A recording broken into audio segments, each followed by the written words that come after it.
All right, guys, this is a little bit different. We have Drew Brees after a regular season game. He didn't play in, but let's talk about this game. Sean Payton wasn't happy with this, and I saw some shots of you on the sideline. How tough was it to be in a game like this? I mean, you're used to preseason games where you don't play, but this had to be a little bit different.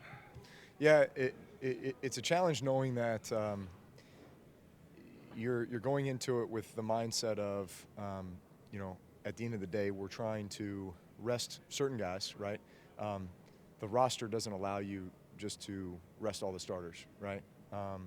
So to put your best out there with what you have, and to execute and to do things the way that you want to, while still understanding that the ultimate goal is to go into the playoffs in the best position that you can, right?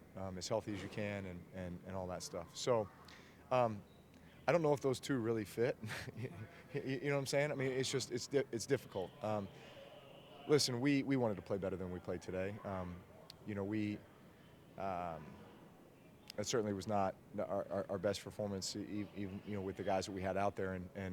But listen, it just goes to show you that, man, each and every week in this league, man, you have to come ready to play, ready to win, ready to execute, and regardless of who's out there.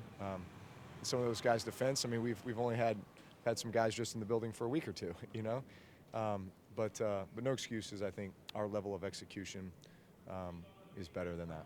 You're a guy who likes to stay active. I saw you kind of coaching up the wide receivers a little bit. I mean, you were active on the sideline during this game. Well, for me, as a quarterback, especially sitting back watching, what is our offense, I'm playing the game in my head. So going through the reads just like the quarterback would.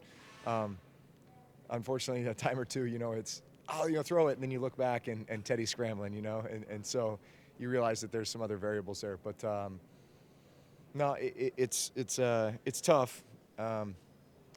Only done this, one other time in '09, and then kind of partially in '06 when I just played a series or two. But yeah, I still try to stay as engaged as possible.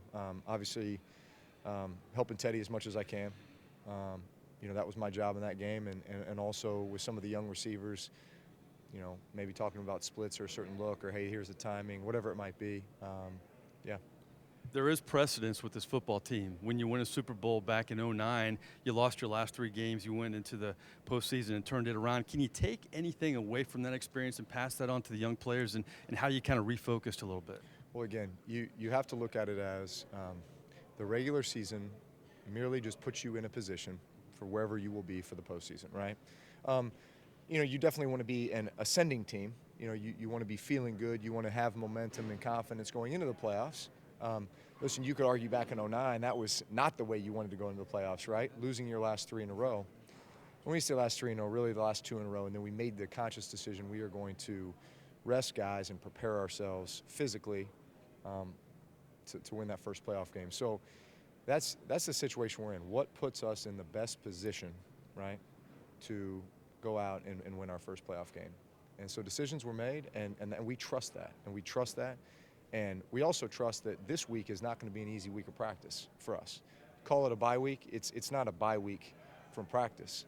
We're going to be in there. We're going to be grinding. We're going to be it's going to be Saints versus Saints, and it's going to be competitive, and I'm sure it's going to be physical. We're going to be watching a lot of film. We're going to be doing all the things that we need to do to prepare ourselves for once we do know who we're playing, who our opponent is, how we can game plan, and man, let's go. A new season has begun at this point. You mentioned the tempo of practice. Is that the key when you have so much time off between playing to keep that intensity level up? Yeah, you try to make everything as game-like as possible. So the way that you prepare, even for practice, right, and the situations that you try to recreate during practice, yes, you try to make it game-like so that when you do step in a game, you're prepared.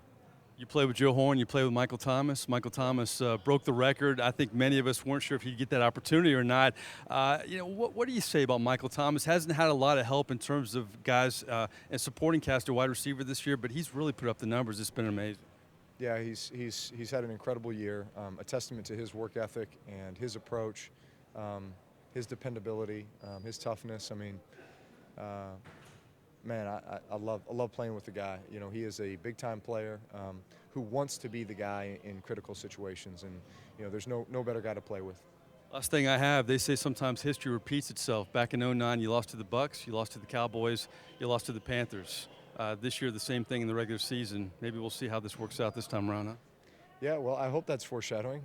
But bottom line is I love our team. I know we have some work to do this week. And then obviously once we find out who our opponent is, we'll put together a great week of preparation that week. And excited to get back here in the Dome come playoff time. Good luck in the playoffs. I appreciate your time. Thanks, Mike. All right, Drew Brees here in the Superdome. It's amazing since he jumped on board with the Saints back in '06.